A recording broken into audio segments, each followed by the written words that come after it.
Whys in Our Relationships by Dr. Mammen P. Cherian. Dr. Mammen P. Cherian is a practicing pain and palliative care doctor from Tiruvalla, India, and is a resource for the pro-life ministry and family apostolate. He is the coordinator of the Kerala Jesus Youth Pro-Life Ministry. Dr. Mammen tackles the contentious issue of sex before marriage from his vast experience as a marriage counselor as well as a medical professional. If you keep yourself pure, you will be a special utensil for honorable use. Your life will be clean, and you will be ready for the Master to use you for every good work. Run from anything that stimulates youthful lusts. Instead, pursue righteous living, faithfulness, love, and peace. I was attending a medical screening camp for migrant workers at a construction site with my medical team. In between, a gentleman came to me and introduced himself as an engineer and supervisor at that site. He requested for some time to talk in private when the camp got over. As the day wound down, he rushed to me and took me to his private cabin. I waited for him to break his silence, which was a good few minutes in coming. He started, "Sir, I think I am HIV infected." "What makes you think like that?" I asked. "A year back, we friends went on a Bangkok trip, and there we tried out sex with some girls." "Oh, so that's what's troubling you?" I retorted. "Sir, they were certified, but I am anxious," he continued. "Certified? What is that?" I was now perplexed. "Sir, the sex workers gave us a recent report of their HIV blood test when we approached them." "So, if that's the case, why do you worry now?" I asked in puzzlement. "But sir, someone told me that these reports can be forged and that HIV can spread in spite of taking preventative measures during intercourse. Now, I'm doing tests every month, and since my marriage has been fixed, I am not able to sleep properly." Since I was pressed for time and our consultation was so short to arrive at any meaningful conclusions, I referred him to a psychiatrist. This situation is not so uncommon. Nowadays, the number of premarital and extramarital affairs are increasing, leaving many of us in a confused state of mind.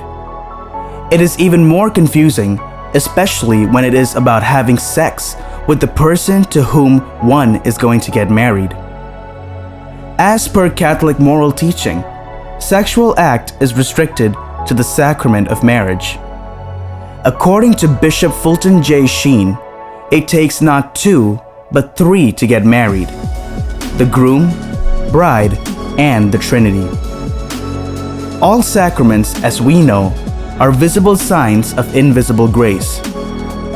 So logically, since the sacrament is not received, sex before marriage is without God and the promised divine grace. So, sex with anyone who is not your husband or wife is fornication. 1 Thessalonians chapter 4, verse 3. Firstly, sexual experience for women and men are different. It creates different types of imprints about the sexual act in their hearts. While sexual experience inside marriage creates an imprint that helps the couple to grow stronger in their relationship together, the imprints left by sexual relations outside of marriage doesn't do so. The man gets connected to the pleasure of the act than to the other person, which makes him seek the pleasure than the well-being of the partner. This destroys the beauty of relationship, and she becomes an object of pleasure for him. A month back, I was called to the diocesan family apostolate to talk with a couple. They had only been married for 3 days, but were not able to get along with each other. After a session of counseling, I could understand that they were facing the consequences of compromising their sexual purity before marriage, including pornography, masturbation, and premarital sex. The husband was struggling to make love with his wife. Whenever he wanted to express his love to her, he failed miserably. Then, he started to seek his pleasure only, which hurt her. Every sin has its consequences unless we reconcile with God. So, keeping our chastity sane is of great value that makes one's marriage life more meaningful. When we are in a relationship, if it is out of real love, it should persuade us to seek the goodness of the other.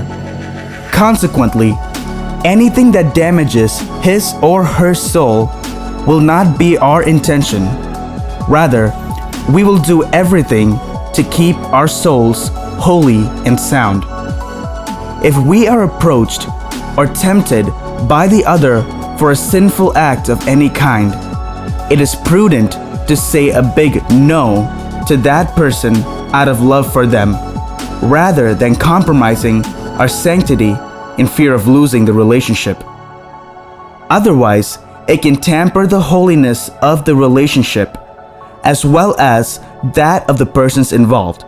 Even when we compromise our chastity in fear of losing the relationship, the fact is that we have already lost it. Not only we lose this relationship, but also the one with the Lord.